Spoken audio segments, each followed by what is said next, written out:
Morgan is with us. Steve, a lot of people are expecting demand for houses to slump after the vote. Clearly that just hasn't happened. No, it hasn't happened at all. There's a huge underlying demand for housing in the country. There's a huge undersupply. Turn right onto High Street, A4020. Blip whatsoever, really. It's just carrying on as normal. Is there something specific here about the housing market, or does it tell us something about the wider economy as well? I think the economy's in good shape. I think there's a lot of overreaction to Brexit. We never saw any reaction to Brexit whatsoever. And all our showrooms are busy. Our reservations are at similar levels to last year. In fact, we're about 8% ahead of last year because we do have a few. In 100 yards, at the roundabout, take the second exit. Business is normal.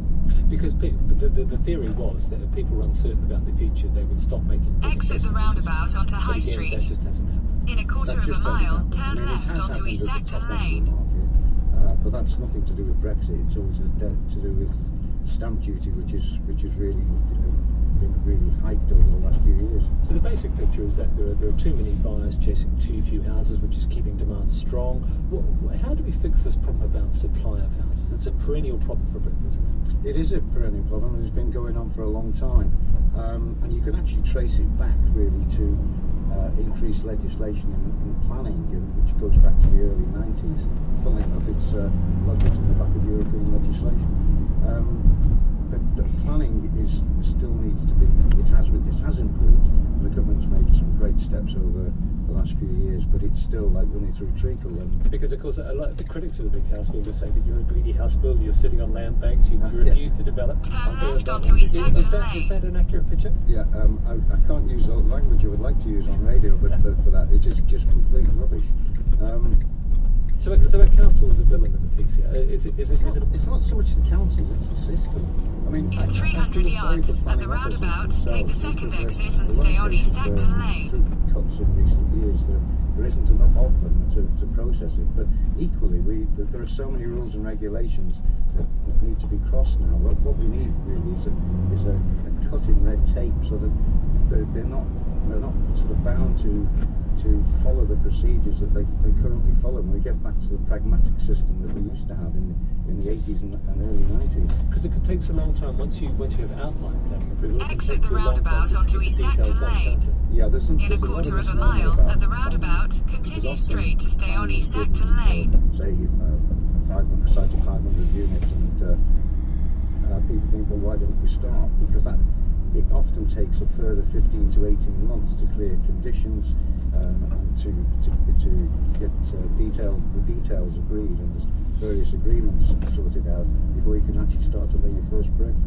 Thanks very much, Steve Morgan, the chairman of Redra. I'll just finish with a little bit of new breaking news. Sports Direct, the retailer that's been very much in the spotlight, has just published a review of its working practices. Serious shortcomings identified a working practice which the board deeply regrets. The 6 strikes policy in the warehouses are to be suspended. Most important of all, 0 hours contracts are over. They're going to be replaced with guaranteed minimum hours instead.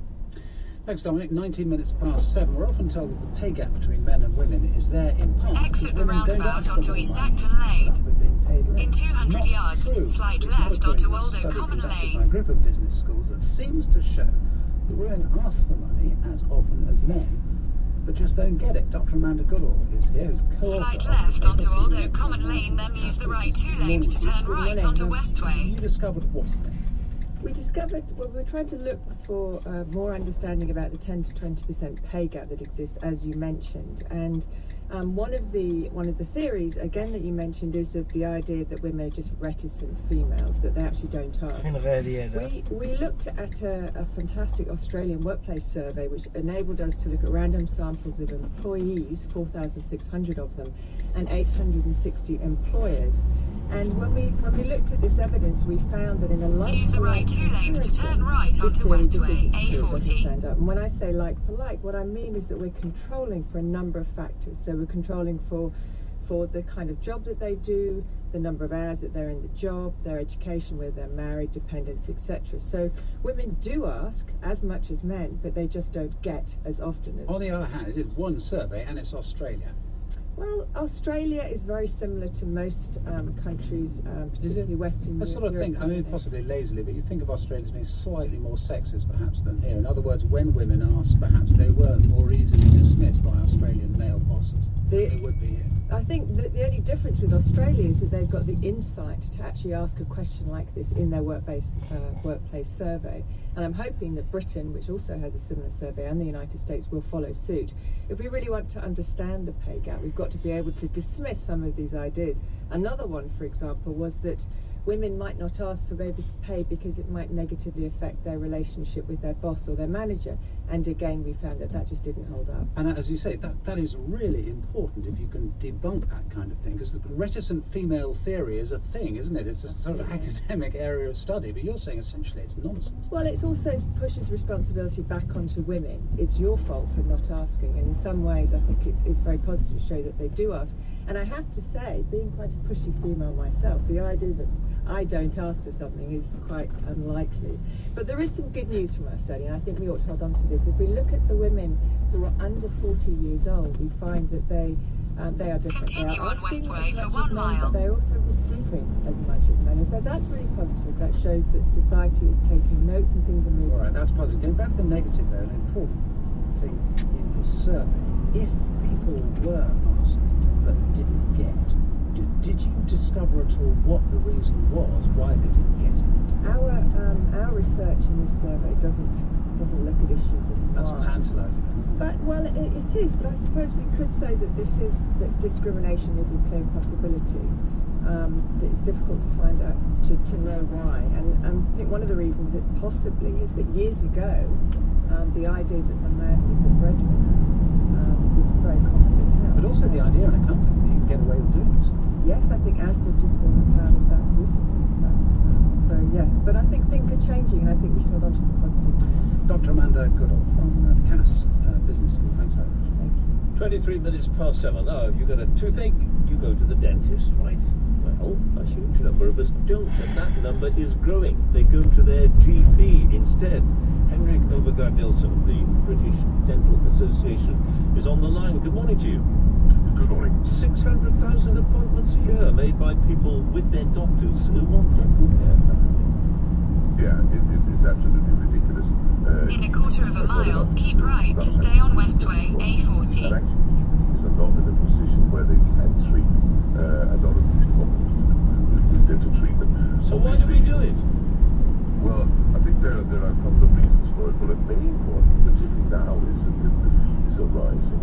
The Keep doctor has right set to stay on the Westway. fees for NHS dentistry by 5% this year, and then we put it up by another 5% next year. So what does it And cost, just quickly, sorry, what does it cost for a just standard appointment? In You know, 1.5 I've got a toothache, have a miles, look take at the it. exit towards West End Paddington. For a standard appointment or for an emergency appointment in NHS dentistry, and that will go up by another 5% next year. So £21, and people are not prepared to pay that.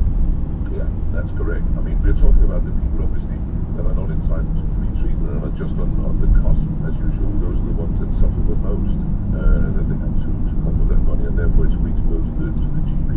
But as I said, So there's just a limit to what people can do. Yeah, indeed. And on to that, it's free to go to the GP. It's free if you're a child? Yep. Yeah. A pensioner? No. No? No.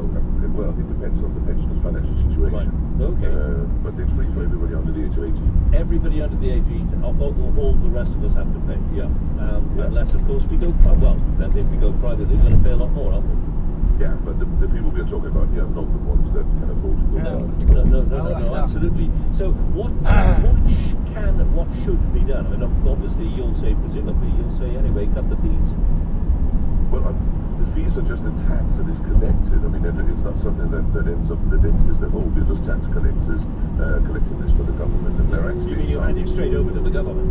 Yeah, absolutely. And there are examples where dentists are paid less than people are actually paying, so the government is making the profit from people going to the dentist, which is outrageous. So what does a dentist get then from one of these appointments?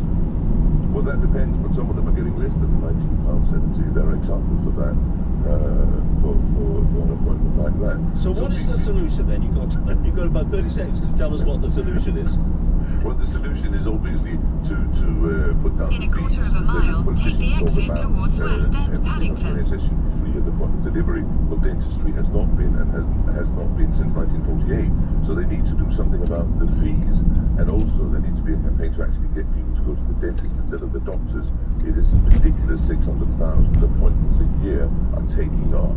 And Take the exit towards West End, Paddington. Cannot be do anything, and people will have to visit the dentist anyway. Henrik Overgaard Nelson, thank you very much. 26 minutes past 7 time for the sport. Here's Carly. Thank you very much. We'll start with tennis. Andy Murray booked his place in the quarter-finals of the US Open a few hours ago with a win over the 22nd seed Grigor Dimitrov. Murray dropped just 5 games in the Continue on to Westbourne Bridge, then Westbourne Bridge turn slightly left and becomes Westbourne Terrace. I thought it was one of the best matches I've seen Andy Murray play in a very long time, and possibly ever. It's been a great year for him, and to make Dimitrov still a strong player, so completely uncompetitive. This match took some of his best, and he was unrelenting throughout. And who do you think then, with Murray in this kind of form, when he has been in this kind of form Westbourne for a Bridge couple of turn months now, slightly would be left his and main becomes rival in New Westbourne York for the Terrace, then title? turn left I onto think it would have to be Bishopsbridge like Road. Djokovic is still number 1, still the top seed, still defending champion here.